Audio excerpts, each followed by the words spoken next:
I have a peculiar hobby. I mean, I guess you could call it a hobby, though it's probably more of a habit of mine. Before I tell you what it is, let me tell you a bit about myself. My name is Jackson. Don't worry about a last name, you don't need one. I'm not famous or anything, so a last name isn't important. Anyways, I have always loved doing risky stunts. You know, those stunts that can be dangerous, potentially life-threatening. Yeah, those stunts. Ever since I can remember, I've always loved to put my life at risk just to get a cheap thrill out of it. It's probably a pride thing, but either way, I just never could get enough of them. I was that kid who would throw caution to the wind and partake in the most idiotic and pointless stunts just to fuel my ego. Now, of course, I had my fair share of injuries as a child.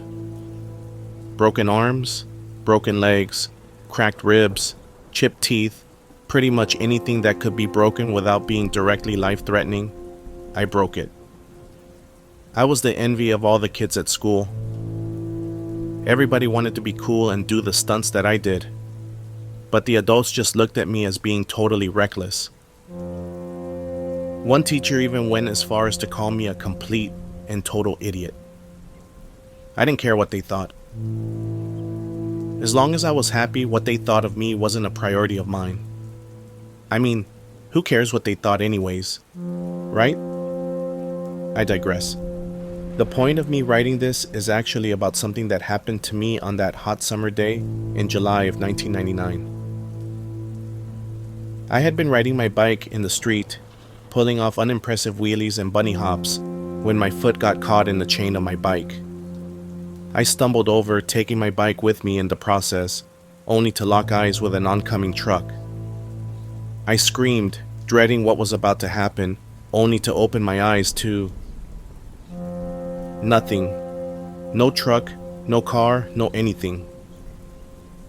I was confused, as I was positive that I had just seen the front of a very large black truck. Not only that, but the street was suddenly lifeless. Not a single sign of human life could be seen in any direction of me. This was even more dumbfounding than the truck vanishing, as this street was one of the busiest in town, especially at this time of day. I got my foot free from my bike chain and stood up. A stinging pain jolted through my body as I applied pressure to my previously trapped ankle. It wasn't broken, luckily, but it still hurt to walk on for days after the incident. I looked around me, searching everywhere my eyes could reach for something, anything in the surrounding area. It still amazes me to this day how everything just seemed to vanish completely. At first, I thought to myself, am I dead? My mind filled with fear at the thought that I had actually just been hit by a car, and that I was alone simply because I had died. That thought was short-lived, however, and I could hear the sound of heavy footsteps coming from behind me. I turned and came face to face with what looked to be a man, about mid-30s, approaching me. He was dressed in a fine black suit, and in his right hand, he held a cane.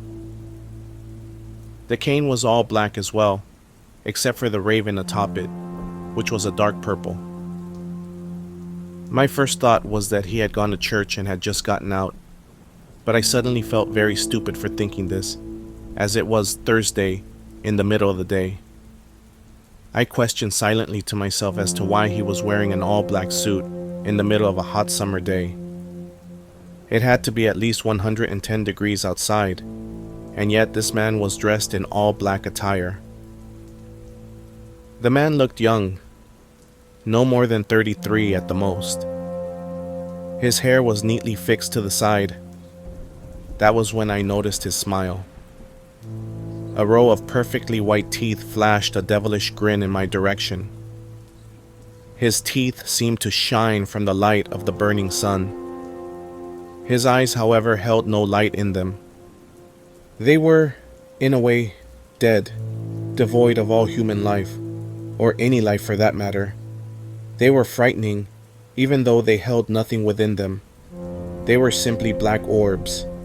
Lifeless, soulless, black orbs. You really shouldn't be playing so dangerously like that, young man. You could get quite hurt doing stunts like that. Why shouldn't I do stunts? It's fun.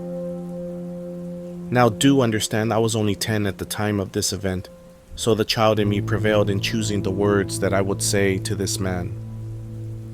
Why shouldn't you? Well, my dear boy, there's a very, very good reason as to why you shouldn't be so reckless, he said as his smile widened and his hand made a waving motion. You see, my dear boy, every time that you do a stunt that dangerous, you're playing a game of life and death. In addition to that, every time that you survive an encounter like what happened with the truck, you're not only playing with death itself, but you are mocking him. I want to show you something. The man snapped his bony fingers, and in an instant, we were no longer on my neighborhood street. We were in some sort of Victorian age hotel room. In it sat a man, or rather several men, all gathered round a large oak table. In one of the men's hand was a Colt pistol. The men were drunk, so it was hard to understand what they were babbling about through their slurred speech. But I did pick up something about a game they called cheating death. In all reality, it was Russian roulette, but this game had a bit of a twist to it. Instead of just having one turn with the pistol, each man had two, meaning that you were not only mocking death, but in a way, you were cheating him. Thus, the name, Cheating Death. One of the men, who was particularly drunk, shouted out to the heavens, I don't fear you, I'll never fear you. May all praise me, he who cheated death. The man was clearly confident in his ability to survive the game, but overconfidence is a very dangerous quality for humans to have. The man died on the first shot. Suddenly, we were back in my neighborhood, but it was nighttime. The street was dark, lit only by whatever lights the people on the block had on their porches. I stared into the inky blackness of the still and silent night, only to find the man, now shrouded in darkness, his features covered by night. No matter how much I focused my eyes, I could no longer make out the man's face. With each step I took towards him, he got further and further away. Just before he vanished from my sight, I heard his voice echo on the very wind itself.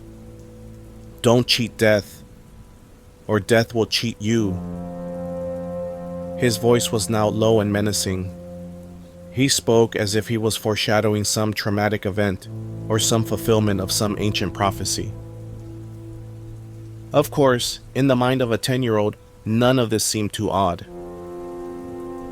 I was beginning to think that it had really all just happened when I woke up drenched in a cold sweat from the intense experience.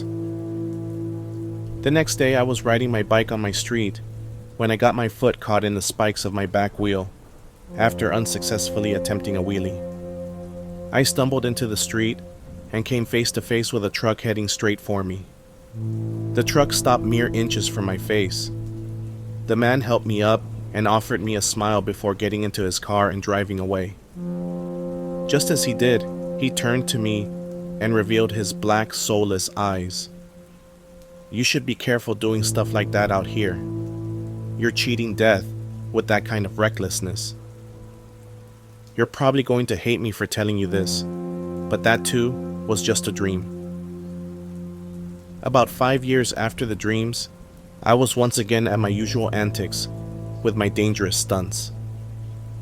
I still don't know what compelled me to have the idea I thought of next, but somehow, the idea that I could make a game out of the stunts I was pulling popped into my head. At that point, I had completely forgotten about my dreams from before. I called the game Cheating Death. The objective of the game was to pull off a dangerous stunt, and while doing so, mocking death as you went about doing your stunt. Nobody joined me, but several came to watch, all of them cheering and yelling things like, "Nothing can stop him, not even death." One day, April 13th, 2004, to be precise, I happened to glance out to my adoring audience of fans, only to find that something was off about one of the people. One boy, who was positioned at the far back of the crowd of people, was looking at me with a look that I can only describe as sympathetic, like he felt pity for me for some bizarre reason. I ignored him and heard the crowd of people yelling, "Jackson cheated death. He beat death." Well, overconfidence is a very dangerous thing to have, and just as I believed the statement in my head, I lost my balance and crashed to the ground in defeat. I broke 3 bones that day, and the doctors say that it was a miracle of God that I am still alive. I must agree. Needless to say, I quit my stunt career thereafter. It's now 2015, and I currently can no longer walk.